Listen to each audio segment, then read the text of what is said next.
Halo sobat nih, gas lagi yuk Dragon Master. Langsung aja kita gaskun. Mereview sedikit dari part sebelumnya. Saat ini Zhu ia berada di dalam event rumah lelang. Bukan senjata ataupun armor, tapi kali ini yang dilelang adalah sebuah telur. Awalnya Zhu ia harus membayar 5.000 emas untuk melihat telur dengan mata telanjang dan 25.000 emas untuk melihat dengan menggunakan energi spiritual. Dan ketika Zhu ia mau melanjutkan ke tahap ketiga, ia harus membayar 100.000 emas. Dan itu membuat Zhu pun heran, lah kok naiknya banyak amat. Ya, hal itu dapat terjadi karena tuan muda yang ada di sebelah sana, ia menaikkan taruhannya. Melihat Zhu yang sepertinya tidak akan ikut bermain lagi, membuat salah satu gadis bohai yang ada di tempat ini ia berujar, "Ah, tuan muda, sepertinya ini adalah pertama kalinya tuan datang ke tempat ini. Dan jika tuan muda memang mau bermain lagi, gadis kecil ini akan memberikannya untuk Anda." Mendengar itu membuat bocah Luo ini heran lah, dan ia juga bertanya, "Kenapa?" Tanya bocah Luo ini. "Ya, saat musim gugur, saya sedang liburan ke kerajaan Miao dan saya melihat tuan muda ada di tempat itu.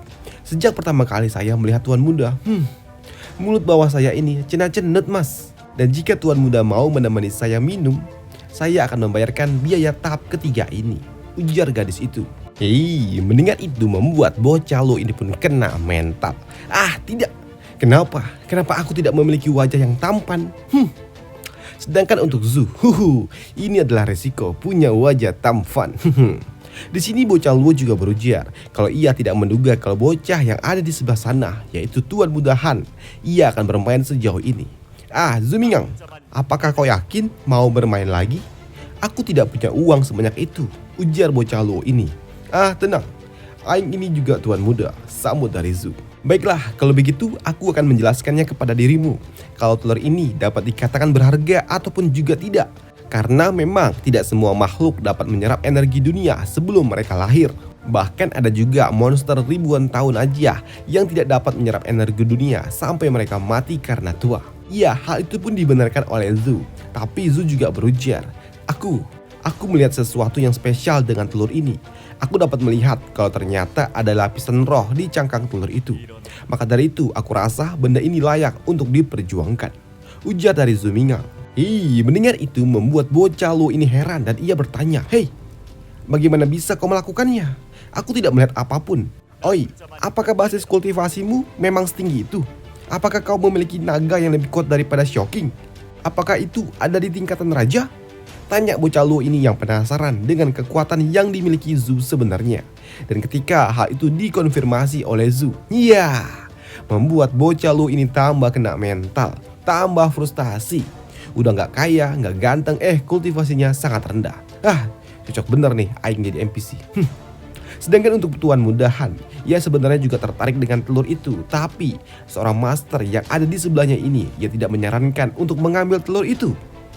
Tuan, meskipun kita telah menyentuh telur itu, tapi kurasa telur itu masih tidak layak dan tidak semeyakinkan itu. Telur ini diselimuti oleh aura spiritual dan mungkin saja hal itu dapat terjadi karena memang lokasi dari telur ini ditemukan di sekitaran mata air dari spiritual. Dan ini bukan berarti kalau telur ini dapat menyerap aura. Tapi jika makhluk ini memang dapat menyerap aura bahkan sebelum ia lahir, maka telur ini layak untuk dihargai cukup tinggi. Tapi sebelum kita melakukannya, mari kita lihat dulu apakah ada orang lain yang mau melakukannya, ujar Pak Tua ini sembari menatap ke arah Zhu dan juga bocah Luo. Sedangkan untuk dua bocah kampret ini, mereka berdua pun asik memantau telur itu.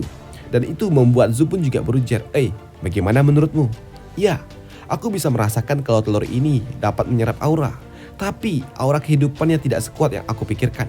Dan bisa dikatakan kalau makhluk yang ada di dalam ini belum dapat merubah aura spiritual menjadi energi vitalitas. Dan hal ini dapat diasumsikan seperti orang yang sakit yang banyak minum obat kuat tapi tidak dapat mencerna obat itu, ujar bocah Luo.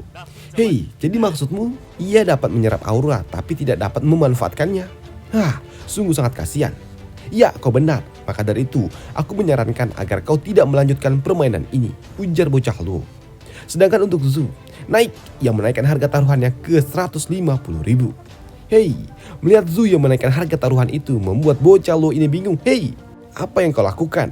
Meskipun kau punya banyak uang, tapi apakah tidak sayang akan duitmu itu?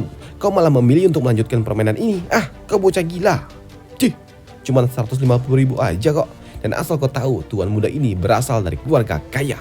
Dan uang segitu bukanlah apa-apa bagi tuan muda ini, ujar Zhu sembari menyombongkan dirinya. Terserah kaulah, sambut bocah luo. Dan karena Zhu yang menaikkan harga taruhan itu membuat MILF, tante bohai ini, akhirnya ia meminta mereka semua untuk tenang. Dan ia juga mengatakan, tuan muda Zhu, ia menaikkan harga telur ini menjadi 275.000. Dan jika tidak ada yang mau menaikkannya lagi, telur ini akan menjadi milik tuan muda itu. Dan karena memang tidak ada yang mau menaikkan harga telur itu, membuat tante bohai ini ia kembali berujar, baiklah, karena memang tidak ada yang mau menaikkan harganya lagi, maka dari itu kita lihat apa isi dari telur milik tuan muda Zhu. Namun sebelum telur itu dibuka, di sini tuan muda Han ia juga berujar, "Hei, jadi kau yang membayar lebih tinggi daripada aku?" Dan asal kau tahu, telur itu memang dapat memberikan kesan yang cukup misterius untuk pertama kali kau lihat. Tapi jika kau melihatnya lebih detail lagi, telur itu tidaklah seistimewa itu. Dan asal kau tahu, telur ini hanyalah trik marketing dari pemilik rumah ini, ujar bocahan itu memanas-manasin Zhu Mingang. Dan Doi juga menambahkan, aku tidak percaya kalau kau adalah orang bodoh yang percaya akan tipu daya dari rumah lelang ini.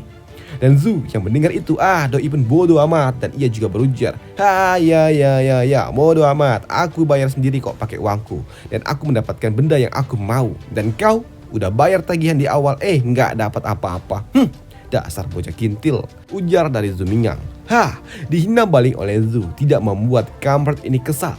Ia bahkan berujar, oi bocah, ini adalah suatu permainan, dan ternyata di tempat ini ada orang bodoh yang membuatku cukup senang. Aku sungguh sangat tidak sabar melihat ekspresimu nanti setelah telur itu dibuka. Namun perselisihan mereka pun akhirnya reda ketika tante bohai ini memanggil Zhu untuk segera membuka telur yang ia bayar itu. Dan tuan muda Zhu, teteskanlah darahmu di atas telur ini. Dan jika kau melakukannya sebelum spirit muda ini lahir, spirit muda itu akan menjadi lebih loyal kepada Anda. Tapi sebelum Zhu melakukannya, di sini bocah Luo ia pun mengatakan, Zhu Mingang, tetesan darah ini hanya akan menguasai jiwa dan bukan kontrak spirit. Jadi kau tidak akan memakan kontrak spiritmu. Dan kini dan benar saja, celing. Ya, Zhu ia pun meneteskan darah di atas telur itu. Dan seketika setelah tetesan darah terakhir jatuh, tiba-tiba saja telur itu pun berkontraksi dan muncullah sebuah bola spirit kecil. Dan Zhu yang melihat benda itu, ia pun berujar, "Hei, apakah ini sebuah spirit?" Melihat Zhu yang mendapatkan spirit imut membuat para netizen pun berpikir, "Hei, makhluk itu imut sekali." Dan netizen juga pada berujar, apakah ini bukan bayi naga?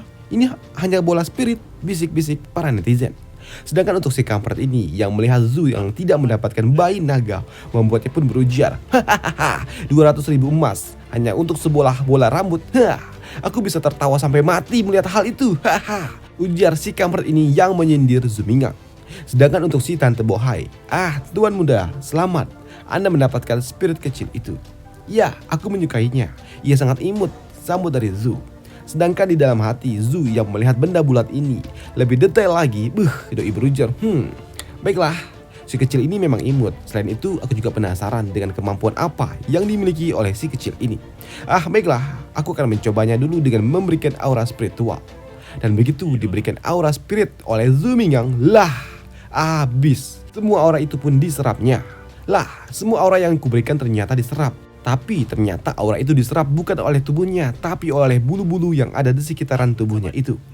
Sedangkan untuk bocah kampret ini, bola kecil itu tidaklah berguna. Lebih baik kau lempar saja dan tendang. Dan kau jadikan aja benda itu sebagai bola sepak. Dan dengan begitu kau dapat mendengar suara indahnya yang menjerit-jerit itu. Daripada kau harus melihat sampah kecil itu. Bikin sakit hati aja. Ngebuang ratusan ribu emas hanya untuk bola yang sia-sia itu. Dasar bola bulu. Dikatakan sebagai sampah membuat bola bulu ini pun menjadi kesal. Aku bukan sampah, ujar si bocah ini. Dan Zhu yang mendengar hal itu, ia pun tidak ambil pusing. Spirit muda, jangan kau dengarkan bocah jelek itu. Aku percaya kok kalau kau bukanlah sampah, ujar Zhu Mingang kepada spirit muda barunya itu. Tapi tiba-tiba aja Zu pun ternotis ketika ia melihat bola bulu ini lebih detail lagi, di mana ia dapat menyerap energi yang ada di sekitaran dan ia juga dapat memurnikannya serta membagikan aura itu yang telah dimurnikan kepada yang lainnya. Wah, ini sungguh sangat luar biasa. Jelas bola bulu ini adalah suatu harta karun yang sangat berharga. Aku benar-benar sangat beruntung, ujar Zu di dalam hati. Sedangkan untuk bocah Luo, ya saudara Zu, maafkan aku. Ini termasuk kesalahanku. Hingga kau mendapatkan spirit kecil yang terlihat tidak berguna itu. Aku akan membayar setengah dari kerugianmu, ujar bocah Luo ini kepada Zu Mingyang. Tidak perlu. Aku benar-benar menyukainya, ujar dari Zu. Tidak, tenang saja saudara Zu. Tidak perlu risau, aku akan membantumu, tenang aja. Ayo kita keluar dulu sejenak dan mencari udara segar, ajak bocah Luo ini. Baiklah, sambut dari Zu. Awalnya di sini bocah Luo ia ingin menghibur Zu untuk bersantai sejenak karena sudah menghabiskan banyak uang hanya dapat benda kecil yang tidak berguna. Padahal untuk Zu Mingyang sendiri, ia sungguh sangat senang. Bahkan ia ingin sekali melihat kemampuan dari bola bulu ini lebih jauh lagi. Setelahnya, kini Zu dan juga bocah Luo mereka pun pergi keluar area pelelangan. Kini mereka berdua pun sedang berada di tepi sungai. Dan bocah Luo yang melihat Zu yang bermain-main dengan bola bulu itu, doi merasa bocah edan. Sepertinya Zu menjadi gila setelah ia kehilangan banyak sekali uang. Padahal aku membawanya ke tempat ini untuk bersenang-senang. Ia malah jadi gila beneran, pikir dari bocah Zu ini. Sedangkan untuk Zu sendiri, Zu memang benar-benar bersenang-senang. Karena memang bola bulu ini sesuai dengan ekspektasinya, dapat menyerap semua energi spiritual yang diberikan oleh dirinya dan dimurnikan. Serta dapat mengembalikan energi murni itu kepada Zu. Dan itu membuat Zu pun berujar, "Hei, bola bulu, kau tidak perlu mengembalikan energi itu. Aku memberikannya kepada dirimu agar kau dapat tumbuh dengan baik." Tapi karena si kecil ini tetap memberikan energi murni itu ke arah Zu, membuat Zu pun berujar, "Hahaha, bola bulu imut, kau sungguh sangat baik." Namun tak lama setelah itu, bola bulu itu pun akhirnya tertidur karena ia sangat kelelahan. Dan Zu yang melihat bola ini, ia juga berujar, "Aku tahu kau lelah, beristirahatlah dengan tenang, aku akan menjaga dirimu." Sedangkan untuk bocah Luo yang melihat Zu seperti orang gila, membuatnya berujar, "Hei saudara Zu, jangan bersedih. Aku akan mengajakmu minum-minum nanti di kota. Mari kita lupakan kejadian buruk ini yang ada di pavilion ini," ujar bocah itu. Melihat bocah Luo yang salah paham membuat Zu pun bingung tentang apa yang harus ia katakan. Namun tiba-tiba saja mereka pun dikejutkan dengan suara orang yang membentak dengan sangat keras. Bahkan orang itu juga berujar, "Pergi kau, dasar master palsu. Penglihatanmu ternyata hanya cocok untuk melihat hewan ternak. Pergi kau sampah tua yang tidak berguna," ujar seorang bocah dari pavilion pelelangan naga. Dan ternyata asal muasal suara itu adalah ulah dari bocah kampret ini, yang ternyata ia menyepak master tua yang ada bersamanya itu. "Tuan muda, saya telah menyarankan kepada Anda untuk berhenti, tapi Anda tidak mau mendengarkan saya," ujar Pak tua itu. Melihat kejadian ini membuat bocah Luo berujar, "Sepertinya bocah itu tidak lebih beruntung daripada kau Zu Mingyang. Lihatlah, bocah itu sepertinya ia baru saja mendapatkan telur busuk." Waduh. Dan untuk si kampret kecil ini, doi pun masih aja bising terus-terusan memaki. Bahkan ia menganggap kalau pavilion ini adalah suatu tempat penipuan. "Kalian, apanya yang telur naga leilong? Aku rasa ini hanyalah telur biasa. Kalian semua penipu," ujar si bocah kampret ini sembari ia memencet spirit muda yang ia dapatkan dari telur naga itu. Si bocah kampret ini yang terus-terusan aja memaki dan meminta agar uangnya yang telah ia bayarkan dikembalikan. Bahkan ia juga melempar spirit itu ke arah Tante Duhai ini yang merupakan pimpinan dari pavilion pelelangan, membuat Tante Duhai ini pun murka. Tuan muda, seharusnya Anda juga tahu kan kalau pavilion ini adalah tempat seperti apa. Dan kenapa kau masih saja mengamuk di tempat ini? Dan karena kau sungguh sangat menyebalkan, maka dari itu, security, usir bocah kampret ini, ujar Tante Duhai itu, yang membuat si kampret ini diseret keluar dari area pavilion pelelangan ini. Dan untuk si tante ini yang melihat Zu ada di tempat ini, ia pun berkata, "Tuan muda Zu, apakah Anda akan pergi dari tempat ini?" Iya, boba Anda mantap banget. Maksud saya, iya saya akan pergi dari tempat ini. Dan saya juga puas kok dengan spirit yang saya dapatkan," ujar dari Zu. Dan untuk Tante Duhai ini yang melihat boba miliknya Zu, membuatnya berujar, Yingling, ia dapat memberikan keberuntungan untuk Anda. Dan saya harap Tuan muda juga akan merawatnya. Selain itu, saya ingin meminta tolong kepada Anda. Ketika Anda meninggalkan tempat ini, tolong lepaskanlah hewan ini ke alam, ujar Tante Duhai ini sembari memberikan spirit mungil ini kepada Zu. Mendapatkan spirit muda secara gratis tentu saja membuat Zu pun senang dan ia mengambilnya. Dan Zu yang melihat spirit muda kecil ini yang akan dibuang saat ia baru saja menetas, membuatnya pun sedikit tidak tega. Namun kini Zu yang memang pergi ke tepi laut bersama bocah Luo membuat bocah Luo ini berujar, inilah hidup. Hidup sungguh sangat kejam. Spirit muda, sayang sekali. Kau bukanlah naga Laigong yang merupakan Dragon King. Dan jika kau adalah bayi muda dari Laigong, kau pasti akan memberikan suatu berita yang menggemparkan seisi kota akan kelahiranmu itu. Sungguh spirit muda yang malang. Kau hampir aja mati dipencet sama bocah itu. Dan di sini bocah Luo yang melihat Zu yang mencuci spirit muda itu membuatnya bertanya, Zu Binyang, bukankah kau mau melepaskannya? Kenapa kau malah mencucinya?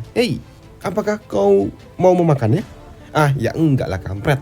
Memangnya menurutmu berapa lama spirit muda ini yang baru saja lahir dapat bertahan hidup di alam liar? Iya sih, dan jika ia beruntung ia dapat tumbuh. Tapi jika tidak, ya paling ia bakal dimakan sama makhluk yang lebih besar, ujar bocah Luo. Bagaimana kalau kau merawatnya saja sampai ia cukup kuat untuk dapat bertahan hidup di alam liar? Lagi pula spirit ini juga masih belum memiliki kontrak jiwa, sambut dari bocah Luo. Ya, aku tahu, maka dari itu, Zu ia pun membuat kontrak spirit dengan spirit muda itu.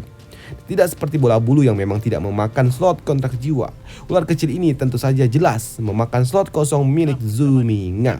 Tapi di sini Zu juga tetap gambling dan memilih untuk spirit muda ini untuk dapat menjadi bagian dari naga miliknya. Teman kecil, jiwa kita kini telah terhubung. Sekarang aku akan merawatmu dan bekerja keraslah. Karena memang di masa depan aku membutuhkan bantuanmu untuk dapat melindungi diriku, ujar Zu kepada ular kecil ini. Bahkan di sini Zu juga memberikan ular itu makan, yaitu daun, dan ia juga berujar, tenang saja teman kecil. Tidak semua makhluk itu terlahir dari golongan tingkat atas. Aku juga banyak memiliki teman di sekitarku yang memang lebih lemah daripada kau saat mereka baru saja lahir. Tapi tiba-tiba saja koi merah pun muncul dan ia juga berujar, bocah kampret, bagaimana dengan naga ungu yang aku minta itu? Iya, sepertinya aku belum menemukan naga ungu, jadi aku ingin membesarkan si kecil ini dulu, sambut dari Zu. Lihatlah, si kecil ini juga seharusnya dapat dianggap sebagai naga ungu kan? Ya, kau benar, tapi kau harus juga ekstra dalam menjaganya dan juga berharap mereka dapat bertransformasi menjadi naga. Dan kau juga harus menghilangkan sifat liar dari mereka ini. Selain itu, kau juga harus membuat mereka mengerti tentang kekuatan spirit dan itu sangat merepotkan. Dasar bocah, ujar si koi merah ini. Baiklah Tuan Koi, tapi ngomong-ngomong kenapa kau ingin sekali aku memiliki naga ungu? Tanya dari Zu. Ya, di sini koi merah pun menjelaskan kalau atribut antar naga itu saling melengkapi dan jika hal itu dapat dikombinasikan dengan sempurna akan memberikan kekuatan yang lebih kuat lagi dalam pertempuran. Dalam arti lain, kau akan mendapatkan buff tambahan di dalam pertempuran. Karena memang sejatinya naga ungu itu dibutuhkan oleh Zu untuk dapat mengaktifkan rantai emas penghubung antara 5 elemen yang dimiliki oleh naga milik Zu Mingang. Jadi itulah alasan kenapa kau memintaku untuk memiliki naga ungu? Tanya dari Zu. Ya, itu benar. Dan jika rantai emas itu terhubung, kau akan mendapatkan efek tambahan atau buff yang sangat luar biasa. Selain itu juga garis keturunan dan juga ras naga itu dapat memperkuat buff yang akan kau terima. Maka dari itu kau harus memiliki naga ungu. Oke, baiklah, aku paham, ujar dari Zu kepada koi merah itu. Dan beberapa hari kemudian Zu ia pun pergi melakukan eksplorasi bersama orang-orang dari Akademi Ninhai. Dan sesuai dengan janjinya, Zu ia pun mengawal para instruktur dari Akademi Ninhai. Di tempat ini juga para murid-murid dari akademi mereka semua pun berburu ngengat putih yang ada di pulau ini. Bahkan mereka juga harus saling berkelahi satu sama lain hanya untuk memperebutkan ngengat itu. Dan itu juga membuat Zu yang melihatnya ia berujar, kenapa? Cuman ngengat biasa tapi kok heboh banget sih? Di sini koi merah pun menjelaskan alasan kenapa mereka heboh. Karena memang ngengat putih itu adalah makhluk spesial. Mereka menyerap sinar bulan dan ketika telah mendapatkan sinar bulan yang cukup banyak, mereka akan menumbuhkan benang sari di ekor mereka. Dan itu memiliki nilai yang setara dengan bunga bulan. Dan asal kau tahu, nagamu Shobi ia juga membutuhkan energi dari bunga bulan itu. Benarkah? Kalau begitu aku juga ingin menangkapnya, sambut dari Zu. Tapi tiba-tiba saja, bola bulu ini pun bereaksi dan tiba-tiba saja menjadi sangat aktif. Dan ia melompat ke sana kemari dan berlari dengan antusiasnya. Dan itu membuat Zu pun harus mengejar bola bulu itu yang berlari. Teman kecil, jangan berlari, ujar dari Zu. Dan ternyata bola bulu ini terus melompat berlari menuju ke dalam hutan lebih jauh lagi. Hingga pada akhirnya bola bulu itu pun berhenti tepat di sebuah kolam. Dan di sini Zu juga tidak menduga kalau ternyata terdapat kolam spiritual di hutan. Tapi karena Zu memiliki alam spiritual yang lebih kuat lagi daripada kolam ini, maka dari itu kolam spirit ini tidaklah berguna bagi dirinya. Tapi untuk bola bulu itu, kolam spiritual ini sungguh sangat berharga karena ia benar-benar dapat menyerap semua energi spiritual yang ada di kolam ini. Ia benar-benar menyerap semua, yang membuat Zu pun berujar, "Hei, bola bulu, serius sajalah kau menyerap semua ini. Ini gila." Karena memang setelah menyerap semua isi kolam itu membuat Zu pun menjadi panik. Kolamnya menjadi habis. Dan Koi Merah pun yang melihat hal itu doi berujar, Zumingang, apakah kau tahu apa yang akan terjadi kepada dirimu jika kau ketahuan menyerap semua isi kolam ini? Kau akan dipenggal." Mendengar hal itu membuat Zu pun langsung kabur. Dan melihat Zu yang kabur membuat Koi Merah ini pun menjadi panik. "Woi Kimbe, kau meninggalkanku." Dan setelah menyerap semua isi kolam spirit itu, Zu ia pun kembali ke tepi pantai dan ia mengeluarkan Shocking untuk segera menangkap para ngengat-ngengat itu. Di sini Shocking ia pun memanen para serangga itu di bawah rintikan hujan. Namun tak lama setelah itu hujan pun berhenti dan para serangga itu pun akhirnya terbang ke udara menjauhi garis pantai. Para serangga itu pun berkumpul dan memutar-mutar terbang ke udara dalam satu waktu, yang membuat para murid-murid dari Akademi Ninja tidak percaya dengan apa yang mereka lihat. Karena benar saja para ngengat itu pun terbang ke arah monster yang ada di atas sana, yaitu Phoenix Putih. Dan selesailah alur cerita dari Dragon Master dulu, dan sampai jumpa di video selanjutnya.